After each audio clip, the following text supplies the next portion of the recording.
Hi guys, I'm just doing a couple of little videos on objection handling.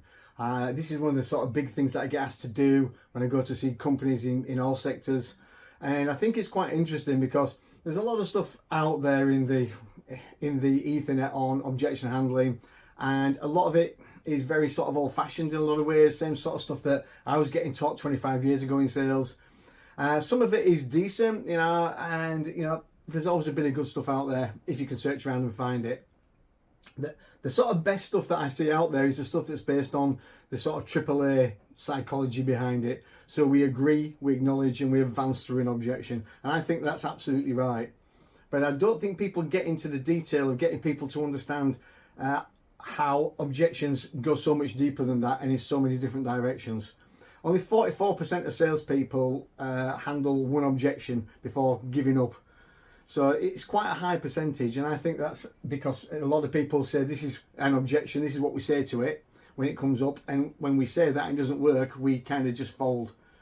And it's difficult because buyers have got 58% more objections than tire kickers, which means they're going to ask more questions, they're going to maybe seem a bit more standoffish because they're looking for certainty. They're not just looking to get you out of the door, off the phone, or gather some information to go back to their supplier with.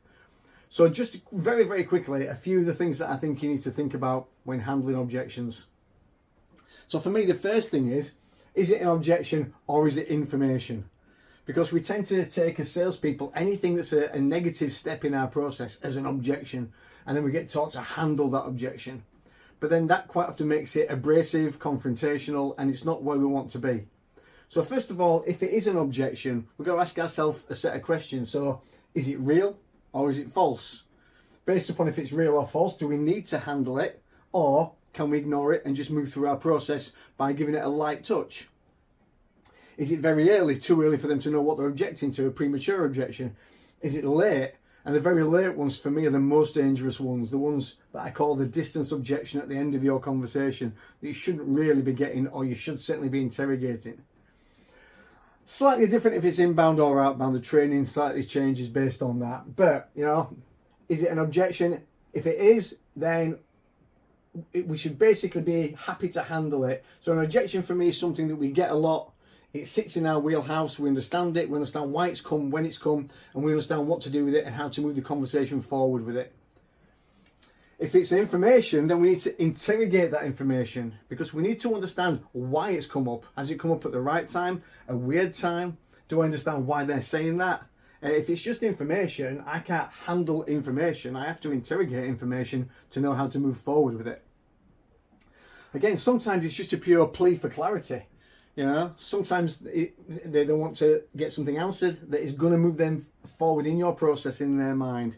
If you try and handle it like an objection instead of a conversation, it doesn't always go well. So start to think about, is it information? Is it an objection? Is it real? Is it false? Should I handle it? Should I ignore it? Is it early? Is it late? Is it a plea for clarity? Is it just a question? All these things need to be thought about. And then finally, even with all those things thought about, you've got to sort of really try and understand what has drove that forward. So is there objection, if it is an objection, based on opinion, fact, or bias? Because depending on what's driving it, depends how you have to handle it. So quite a lot of things there to think about. And like I said, I'm going to do a little follow-up video which just does a little bit of a linear session to where the objections might come and how that kind of works into your process, how to use them better.